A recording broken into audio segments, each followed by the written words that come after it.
Donna's World.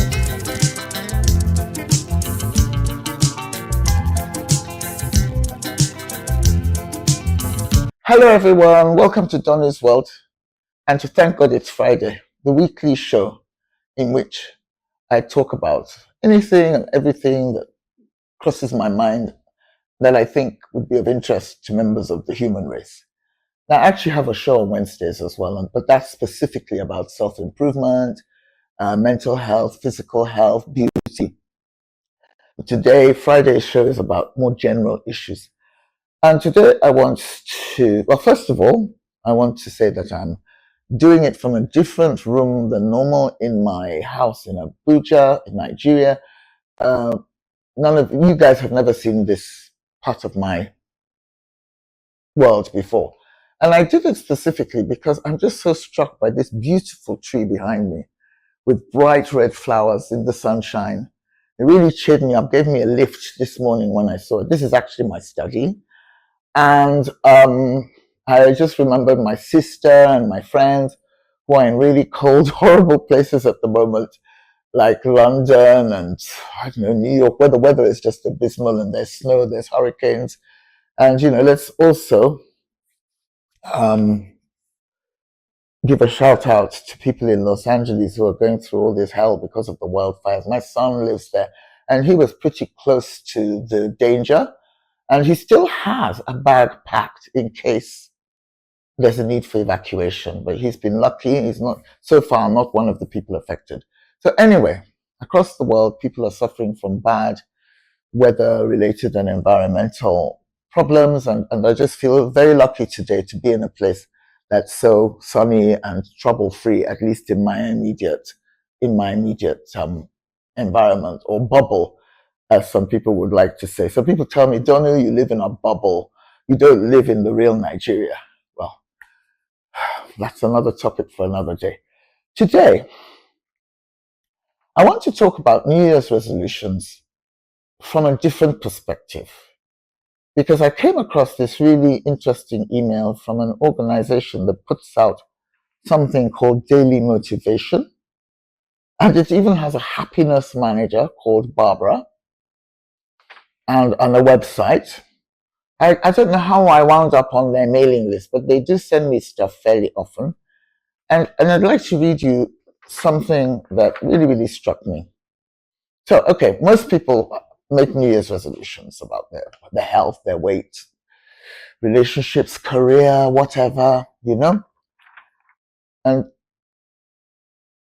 so you sort of like get moving, and sometimes you don't stick to them for very long. I mean, people who own gyms say after like 10 days, people who showed up on January the 1st ready to go and get fit, they just stop coming after about 10 days or a couple of weeks. And many people, including myself, have abandoned New Year's resolutions after a few days or a few weeks. But, I came across this Daily Motivation that made me see the whole thing from a different angle. And I think it's a very helpful angle. So it says, hi, Donu, picture this. It is January 2026. And another year of your life has gone by. So we're talking about exactly this time next year. And it says, what are you celebrating? And perhaps more importantly, what do you regret? Now, if you look back 365 days from now and realize nothing has really changed, would that be okay with you? Your life looks and feels more or less the same as it does now. All of those dreams you keep putting off, still far off in the distance. If that's not okay, if you want to really go after your dreams this year so that you can look back and say, wow, my life is really miraculous, I strongly urge you to consider surrounding yourself with the supportive community of your year of miracles. And this is the lady called Barbara from the Daily Motivation site. Now, you don't have to get sucked into all that if you don't want to. Barbara is recommending mentoring, which is, programs that her organization offers. And I might consider it actually. But, many of you will not be interested in mentoring. But, do you know what? I think we should all keep an open mind. I am going to go to the website to find out what the Year of Miracles mentoring program is all about. And what Barbara says is, join now, next February, you'll look back and say, that was the moment when I backed myself and everything changed. My life is unrecognizable and I'm filled with gratitude. Okay? So she's selling something that her organization offers, and it probably costs money. I might try it out, but even if you don't want to try it, I find it really, really helpful. Do you know, it's funny, I'm 65 years old and I've never had the originality, if you like, to think about New Year's resolutions in terms of hopping forward 1 year and saying, do I like the person I'm seeing in 1 year's time? Is that person I'm visualizing in 1 year's time looking back on the current year with satisfaction? And I think it's, if I'm going to keep that thought in mind. I'm going to keep on imagining Dawn in January 2026. Is she the way she wants to be? Is she doing the type of work she wants to be? At this age, I'm also considering, winding down in certain areas. Will the Dawn of January 2026 have more leisure time, more quality time with family and friends, more time in which to do things like reading that I really enjoy? Will I be fit? Will I be more mobile? All the problems I'm having because of my weight problem and joint problems, will they be over? Because the point being that we all have the power to improve to the point. I mean, obviously, if you're ill and you have something you can't control, that's a different issue. But even when you are in a bad situation, you can still sort your life out in little ways to instill, to establish improvement and have a more positive mindset or a more positive experience. Anyway, so don't think anymore of, oh, I've got to do without, I've got to diet or fast or suffer through weight loss injection side effects for the next few weeks or months. Don't think about the hill you have to climb at work to get to where you want to be. Don't think about how stressful it'll be to go and try and talk to relatives and friends with whom you've had a disagreement and with whom you're trying to effect a reconciliation. Leap over all the months of this year into January 2026. Imagine yourself being who you want to be, and then go back and view the things you have to do to get there as a kind of advantage, as an opportunity, rather than as sort of like a drag, because the last thing any of us wants is to look back in January 2026 and think, oh, well, nothing much changed. In fact, some things got worse because I didn't make the effort. So I hope you understand what I mean about changing the way you see New Year's resolutions. Rather than seeing them as something in front of you that's sort of a bit of a mountain to climb, see it as, see the New Year's resolution as something you need to do so that you'll love yourself 1 year from today and not look back with regret, sadness, embarrassment, shame, hostility, or any of those negative emotions. Okay? So, I just thought I would share that email from dailymotivation.com with all of you. You have you're free to go to the website. They've never charged me anything. They've sent me quite a few interesting motivational emails in the past couple of years. So, get on their mailing list. You might find it useful. And so, I think, by the way, I noticed that because if you have a YouTube channel, YouTube will tell you things like how long the average person watched your video for. And I got to tell you that I'm quite amazed to discover that the average person who watches Donna's World only stays online for about 7 minutes. I mean, obviously, There are people who will watch you from beginning to end, even if your video is 1 hour long. But the majority of people apparently just pop in, have a look, listen for 5 or 10 minutes, and pop out.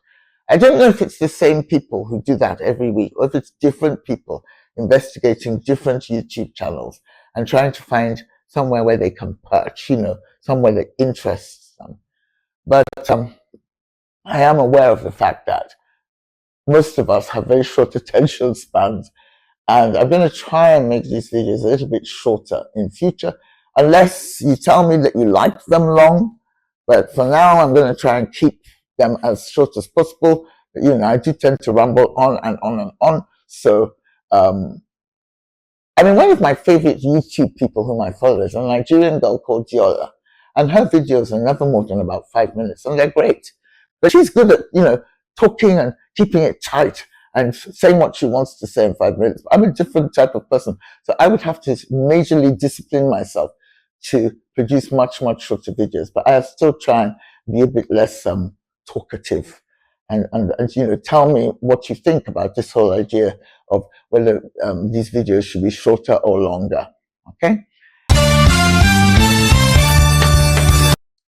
Okay, so now we come to the part of the show where I pick up on some of the responses I've received from viewers of this channel. Some of them some of them are attached to YouTube, so they leave their comments under the video on YouTube. But some people contact me through other means. Because my YouTube videos are shared on Facebook and Twitter and other social media platforms, some of the responses I get come from those other platforms. And this particular one came from Facebook Messenger. And it's from a guy whom we shall call John for the sake of anonymity and respecting his privacy. And he says, "Hello, madam. I just saw you talk about forgiveness on your YouTube channel. It was cool. However, I thought I should make an observation. From my experience," says John, "the most difficult part of forgiveness is self-forgiveness, usually overlooked in discussions on forgiveness, but it stares us in our faces. 2 years down the line, after my separation from a 10-year marriage, I still struggle to forgive myself for entering into the marriage in the first place. Because after seeing all the red flags, I failed to do due diligence. The flags were incompatibility. And the issue of self-forgiveness cannot be overemphasized." Well, two things struck me about this message from a viewer, from John. First of all, I totally agree that forgiving yourself is actually one of the most important things that you can do. It's something I haven't touched on. It's something that's very big in my life, actually. So I'm surprised I haven't mentioned it up till now. And I thank John for reminding us that it is a major issue. You need to forgive yourself for your mistakes. You need to forgive yourself for the things you feel, the areas in which you feel that you're inadequate. You need to forgive yourself for failures. Because a lot of people are dragged down into depression. They can't forget something that they did wrong 20 years ago. And, in constantly, or even, 20 minutes ago. Now, I'm not saying people shouldn't feel regret or remorse when they do the wrong thing. But there's nothing to be gained from obsessing about the ways in which you have failed to come up, to your own expectations and other people's expectations. And, quite honestly, some of us are so hard on ourselves that the things we feel we can't forgive ourselves for are actually not things that should require forgiveness. So, all those women who can't forgive themselves for being, maybe 10 kilos overweight, or you can't forgive yourself for, there's so many things that are non-issues which we torture ourselves about. So, the whole thing about forgiveness of self, very critical. Maybe it's something I'll go into at greater length in future. But the point being that whether you were right, whether you're right to feel like a failure or wrong. Whether you're being fair on yourself or whether your anger with yourself is justified, you will get nowhere if all you do is think about where you went wrong. You have to rise above that and start thinking about how to rectify the damage, if indeed the damage is, if there is real damage, and how to move forward, how to improve yourself, how to strengthen yourself. Don't keep thinking about how you messed yourself up or messed somebody else up. So that's a very important message. Forgive yourself. Okay? I've got lots of things. I still can't forgive myself for my divorce, for example. And in fact, this segues into the next point I want to make about John's message. He says he can't forgive himself for having picked, basically what he says, he's picked the wrong person, and he can't forgive himself for not noticing before the marriage that the lady in question was not compatible. So I did respond to John on Messenger, Facebook, and I said to him, are you saying that the marriage failed only because there was something wrong with her? And he more or less said, yeah, you know? And you see, this is another thing that causes a lot of problems in the world. John, maybe you were married to the wild witch of the West. Maybe she was a terrible, awful woman. But I find it hard to believe that you played no part in the breakdown of this marriage, and that the only mistake you made was picking a woman who wasn't good enough for you. I once asked a friend who is very, very vain and very conceited, I just said, what would you say was your greatest fault? And she said, my greatest fault is that I'm just too kind. I'm too kind to people. And that cannot be your greatest fault. I basically told her, your greatest fault is that you're very, very self-absorbed and very, very vain. You have faults beyond being a saint, and beyond being a martyr who's too good to people. And I'll tell you the same thing to John and anybody else with this mindset. And to myself, about my divorce, I do feel that my ex-husband, treated me very unfairly. And I do think he's largely responsible for the divorce. But I can tell you, I also made quite a few mistakes. I also have a lot of faults.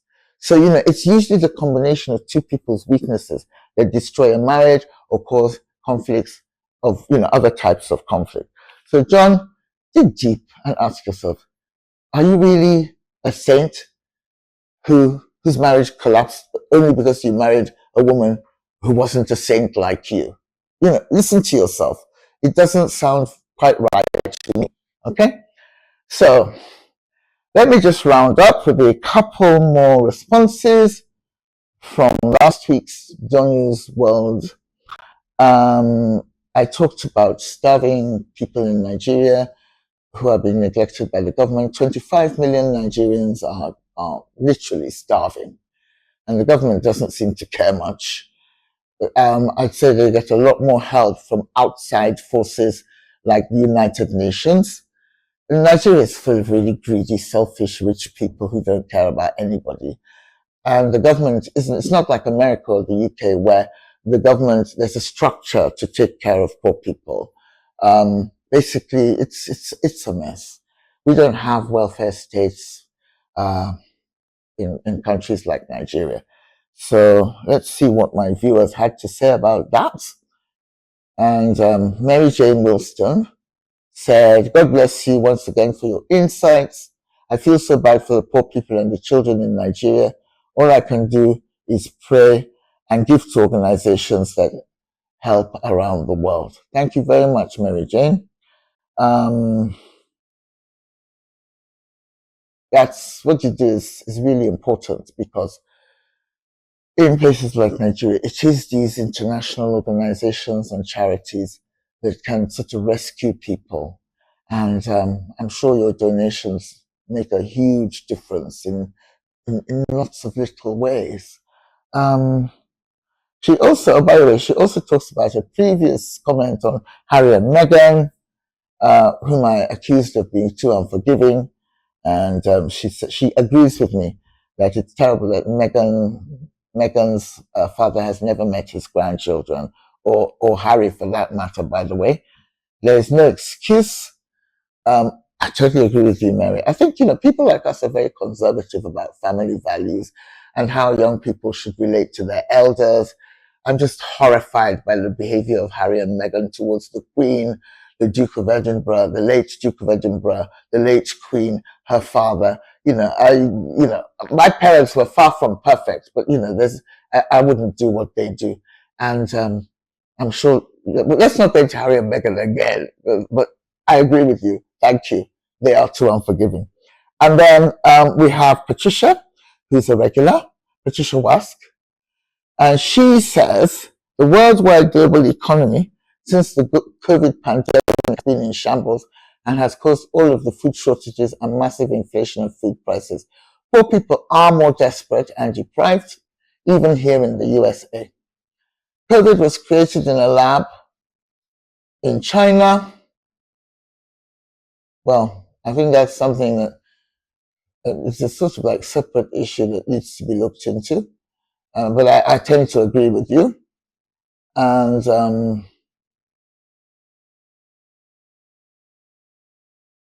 Patricia talks about this whole COVID thing and the massive economic toll it had on the world, and says that it caused many world leaders to react very greedily and selfishly. She hopes that President Trump's economic policies will restore prosperity and lead to more food availability and reduce pressure on poor people.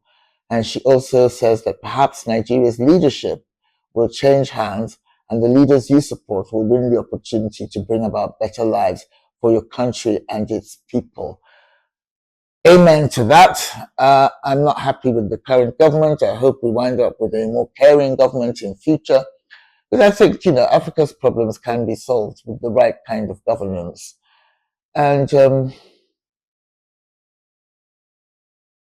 Patricia has one last word for Bella Doce, who was somebody who accused me of being a busybody and didn't want me to criticize Meghan and Harry again. And Patricia says, you have no right to come on Donny's channel and disrespect her in this manner, especially in defense of two entitled, spoiled, disloyal, and ungrateful brats like Harry and Meghan. Amen to that. So see you next week.